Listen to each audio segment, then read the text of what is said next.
बम मार दिया था सर। हैं? आपके घर पे? हाँ, मेरे कोचिंग इंस्टीट्यूट पे 8-10 तो फेंक दिया सब। क्यों?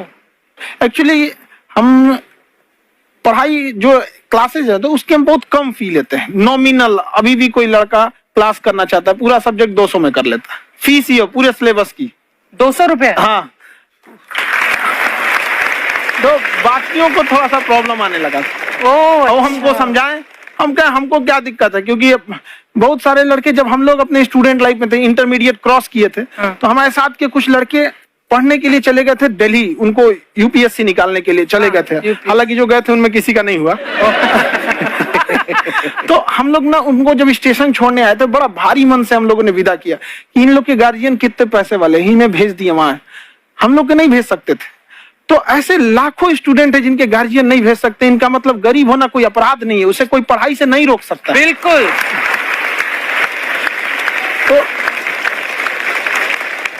तो हमने ठान लिया था कि कभी अगर मौका मिलेगा तो उसको हम जरूर कम करेंगे। तो इस साल हमको मौका मिला, तो वो जो टफेस्ट एग्जाम है इंडिया का यूपीएससी, उसकी 2.5 लाख की फीस को हम 7,500 में कर दिए। और सेम, बहुत बढ़िया, वेरी गुड। और इंडिया के सबसे बेस्ट टीचर के साथ जो भी हैं वो अपने सब्जेक्ट में उससे बेस्ट इंडिया में कोई नहीं। और इतना के बावजूद ऐसे हम लोग को लगता होगा 7,500 बहुत कम है। एक लड़की ने कहा कि सर शाम वाले बैच को ना मॉर्निंग में कर दीजिए। हम कहे बाबू तो इतना सबके इंडिविजुअल से तो बैच ट्रांसफर नहीं है, क्या प्रॉब्लम है? उसने कहा ना शाम में हमको दूसरे के यहाँ बर्तन मांजने जाना होता है।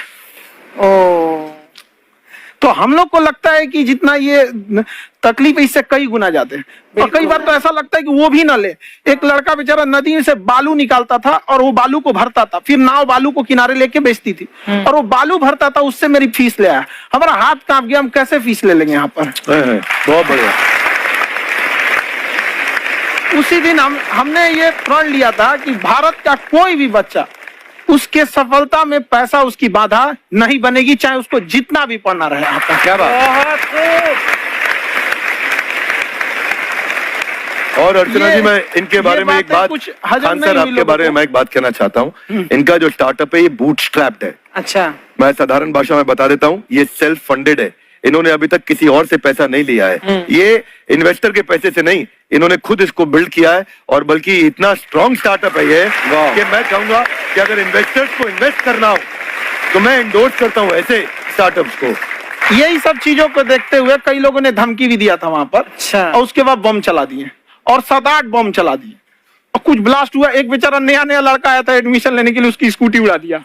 वो आया था, कहा कि सर हम तो पढ़ने आए थे, हमारा स्कूटी उड़ गया। तो हमारी ऑफिस उड़ा दिए सब। एक तो पास में आके गिरा, और नहीं फटा वो।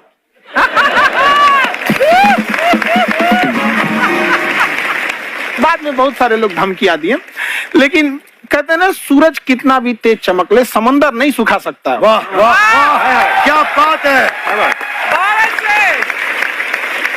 मैम एक्चुअली ये फीस कम करने का एक और रीजन है।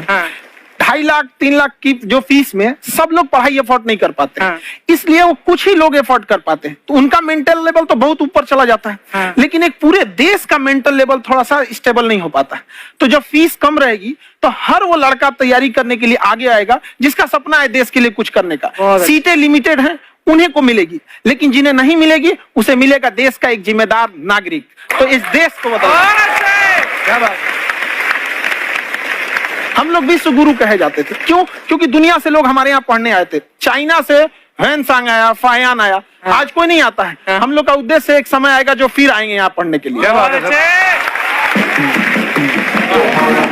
पर आप देखो अर्चना जी, सबसे ज्यादा आईपीएस IAS बिहार से निकलते हैं। आप देखो पढ़ाई लिखाई में पॉलिटिशियन बहुत बड़े बड़े निकले हैं। अब तो ऐसा नहीं है, नहीं है, खेती करेगा तो कोई खास वो नहीं रहे, ऑप्शन भी नहीं है। सही बात है। बिहार की मिट्टी में एक चीज है, जिद तो बहुत जबरदस्त है। कुछ भी नहीं रहेगा तो सब कुछ पाने का उसको जिद रहेगा, करके भी दिखा देगा, कर देंगे हम यहाँ पे।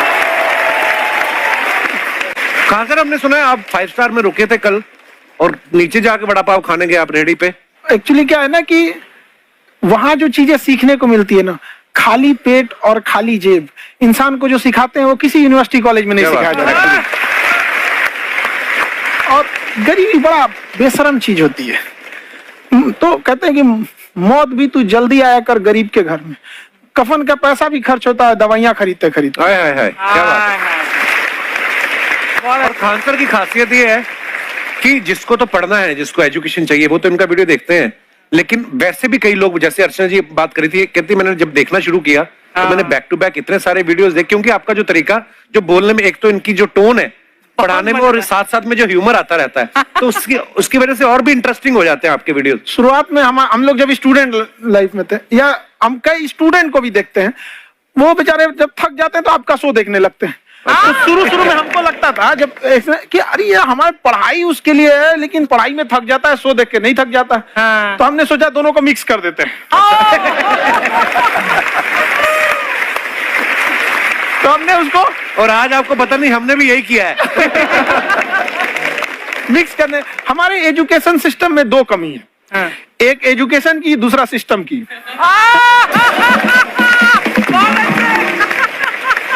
मेरा जाके गोरी लेंस नीला नीला तबाह करू जीवा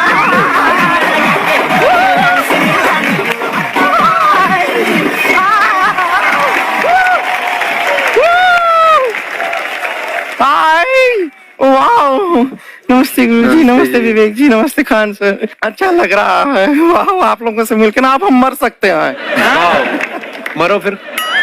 ये कैसी बातें कर रही हो गुड़िया तुम? हम कह रहे हैं हम इंड पे मर सकते हैं। आप पटना से है ना? हमें भी पटना पसंद है, बस कोई पटाने वाला चाहिए।